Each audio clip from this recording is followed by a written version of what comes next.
So this is one that came to our Veteran Service Office. It's a thank you card.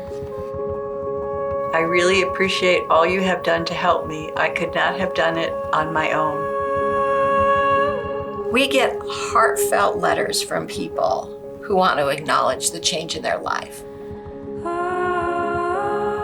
Thank you for coming to help guide me back on track. Thank you so much for helping me, not judging me, for caring about people in the community. I didn't think there were people out there like that. We hear over and over about the mental health of kids, of adults, of veterans. You know, it can be everything from just having a tough day to having a family member that's actually chronically mentally ill. So it runs the whole gamut, but we all have mental health. The impact and the difference you make should be commended, realized, and lifted up. We are making a difference in people's lives. We are getting them the help they need. I wish every county and city in America had this great program. The Mental Health Initiative in Douglas County has grown by leaps and bounds. The Mental Health Initiative saves lives.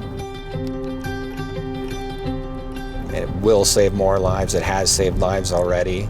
We now have 7 co-response teams for the public and 2 teams that are dedicated just to kids in schools. It sounds like your counselor was a little bit concerned about you. Can you tell me what's been going on?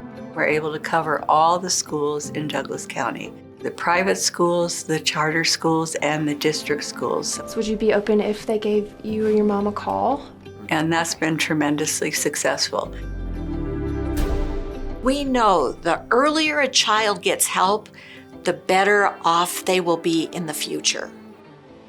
We also expanded something called the CARE Compact. 911, what is the address of your emergency? And the CARE Compact is a partnership of about 12 organizations, all of whom provide case management. Just taking the time and being able to sit with them, find out what they need, find out how we can help them get that. It's amazing. Why is that important?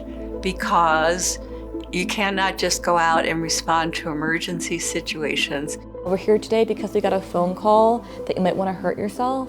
You have to have an infrastructure behind that, making sure they stay connected with treatment, and if they need medication, making sure they have access to that. Let's get them in a good place going forward and help them so they can continue moving forward.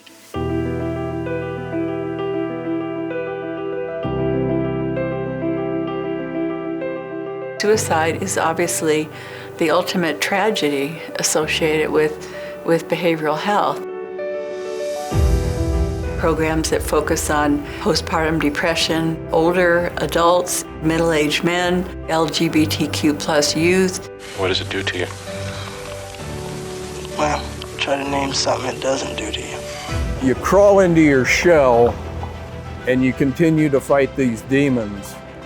And many of veterans who don't seek help, don't know where to go for help, become one of the 22. It's 22 a day. 22 veteran suicides a day, every day. That is totally unacceptable. You know, if you've ever dropped a rock in water, you see the ripple effect that goes out. And you never know where all those ripples go, but they go somewhere. We'll never know the entire impact of what our mental health initiative has done, but we know that we have reached corners that were never reached before.